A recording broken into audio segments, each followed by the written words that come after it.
So growing your own herbs and veggies is a great way to become more self-sufficient.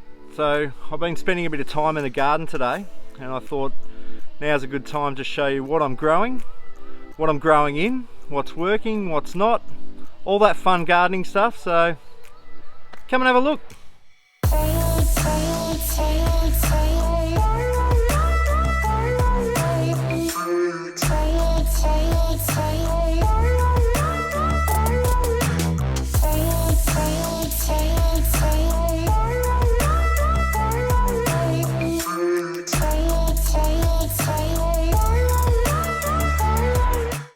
Before I get started, this is a rental property we're living in, so I don't really have any fixed garden beds or anything like that. Some real estate agents don't like it.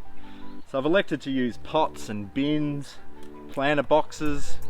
I've got an old drum over there as well, anything that'll hold soil really.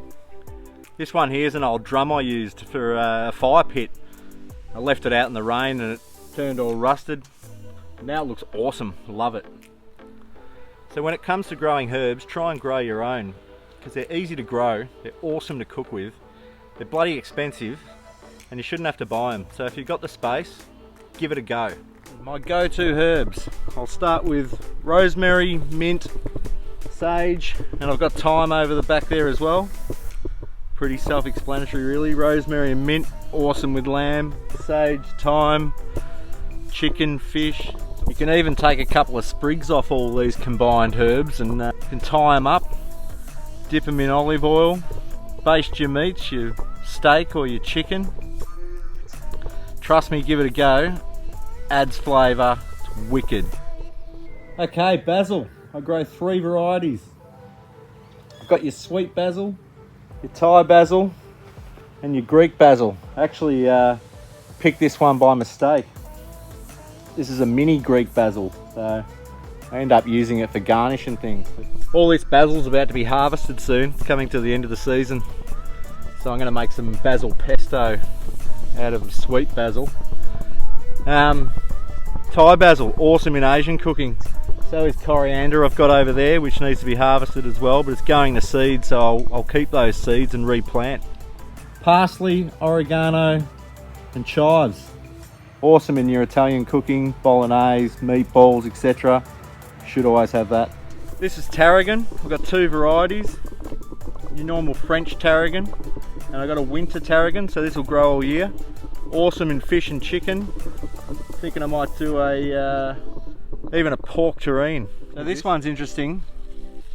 This is cardamon. I only just grew this, so I need to wait for this to go to seed so I can crush the seeds and put it into my chicken curry. Goes awesome with chicken curry. Same with chili. I've got some chili here as well, so obviously chili's always good with Indian food. This one's starting to dry out a little bit, so I'm actually going to make a chili paste with this. Okay, on to the veggies. Try and keep it simple with veggies. I only really plant what I like, what I've got room for, so things don't go to waste. I've put my foot in it in the past where I've just grown too much. So yeah, veggies and leafy greens like spring onion, lettuce, and then seasonal things, tomato, cucumber, capsicum, beetroot, carrot, things like that. So my veggie bed, pretty empty at the moment. I had an issue yesterday. I took a video, have a look. So I'm a little bit pissed off. Just came out here to check on my beetroot. Had some beetroot growing and I was about to harvest it next week.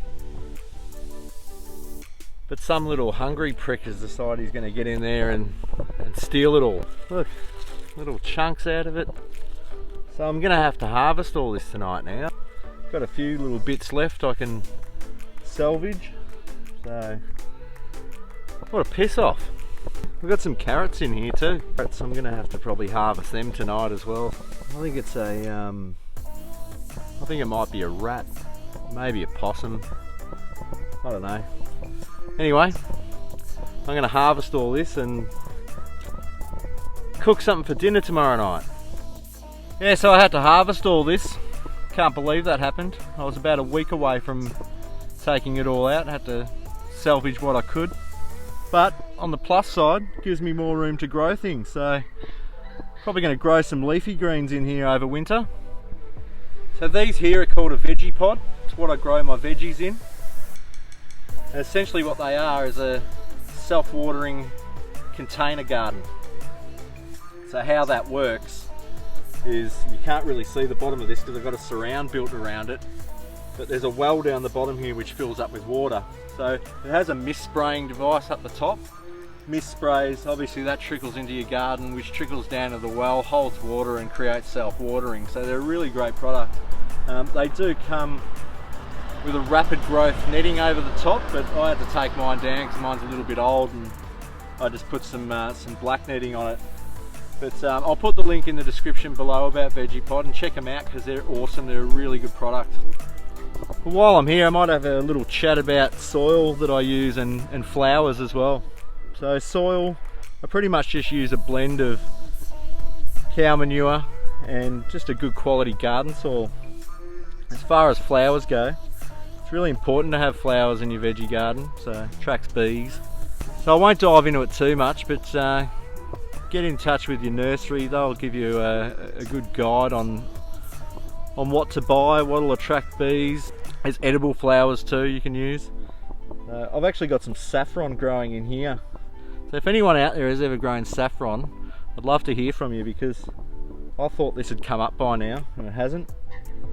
So I'm a little concerned. So I've got a little greenhouse here as well.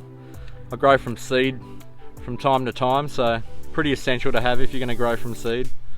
Just helps that growth, get them started into seedlings, and then you can plant them into your garden. So as far as garden positioning is concerned, this is a north-ish facing garden, so it gets plenty of sun, which is awesome for the garden.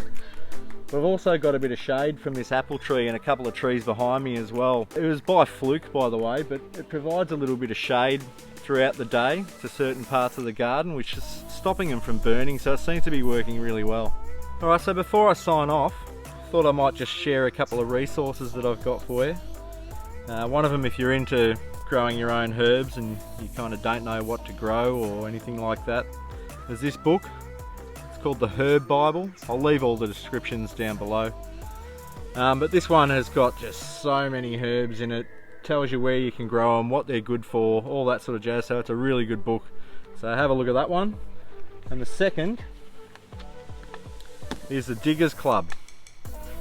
If you're not a member of the Diggers Club and you love your gardening, get into it, subscribe, become a member. They're great. It's where I buy my seeds from. You get a seasonal magazine which tells you what to sow, what to grow, like what's happening now, as far as articles and tips and tricks and things. So yeah, Diggers Club, get involved in that as well. So that's it for me. Hope you enjoyed this video, and I hope you got some little tips out of it. Like and subscribe below if you want to see more videos, and you can also follow me on Facebook and Instagram. I will see you in the next video. Cheers.